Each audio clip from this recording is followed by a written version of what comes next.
This is a Land Rover. This is a Ford. And this is as close as my Land Rover is going to get to that Ford today. Why? Because I'm on my own. The river is in Spate. Have you seen it?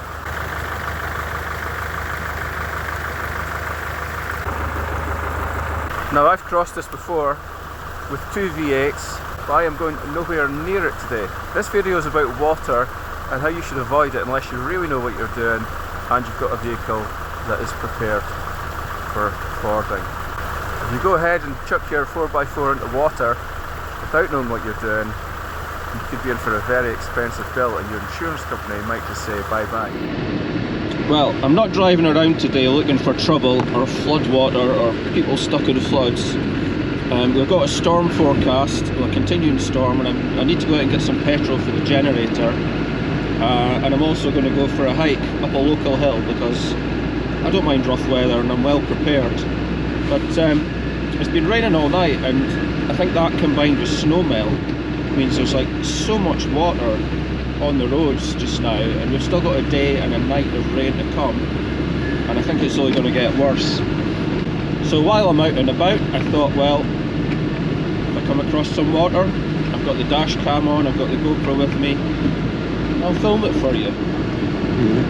Let's hope we don't find anyone stuck in it, because the last time that happened, it was my neighbour, and we had to go wading to get his car out, and that was through like a 20 centimetres of silt with 20 centimetres of water on top of it. You'll notice my snorkel top is facing backwards. Well, why would you have anything else in weather like this?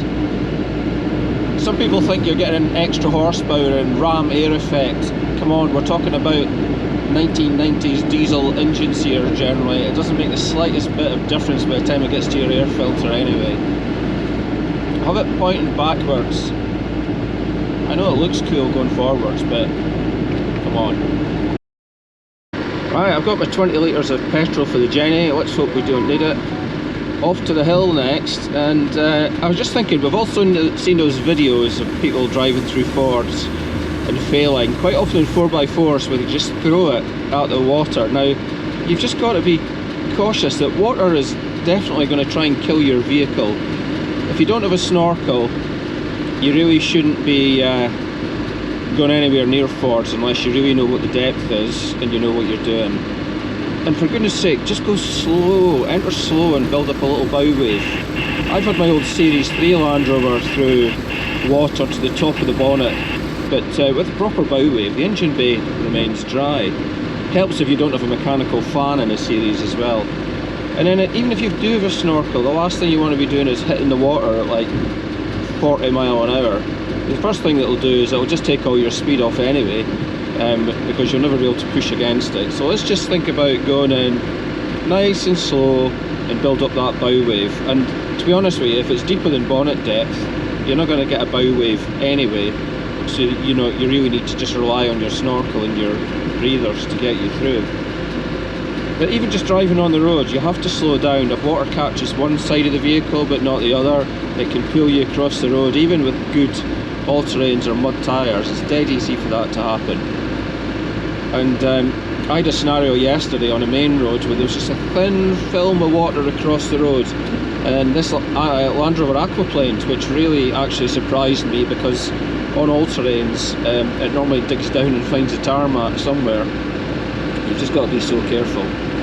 Yeah, I was driving into town today, and you know, it's continuous water on the road and there's traffic coming the other way, so you just have to slow down. You've got to think about pedestrians, other road users, households, particularly in flooded areas. The last thing someone who's had their house flooded or near to flooded wants is some guy coming along in a 4x4 and sending a wave of water towards their front door.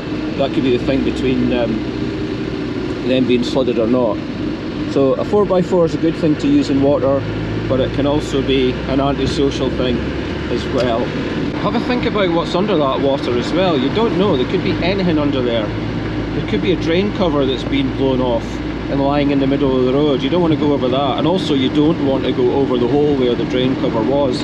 If there is a flash flood, then it's absolutely possible that the drain covers could be lifted, with the force of the water. I've seen that before. Vehicle prep. This Land Rover doesn't just have a high level raised air intake, it's got a sealed air box, and also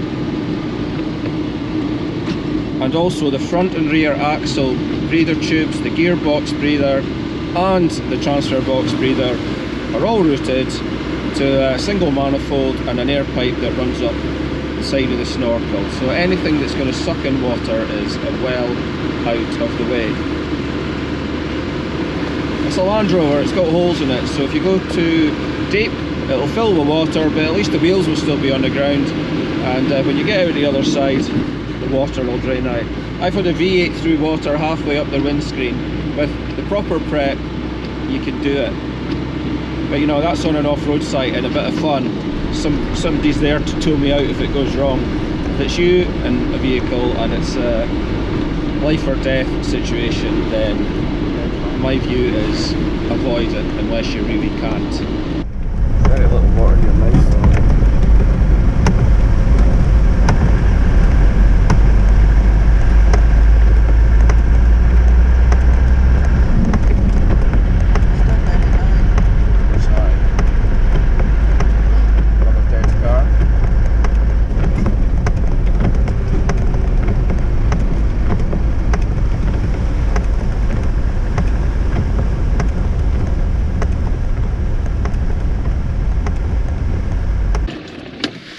Right, I'm off for my hike.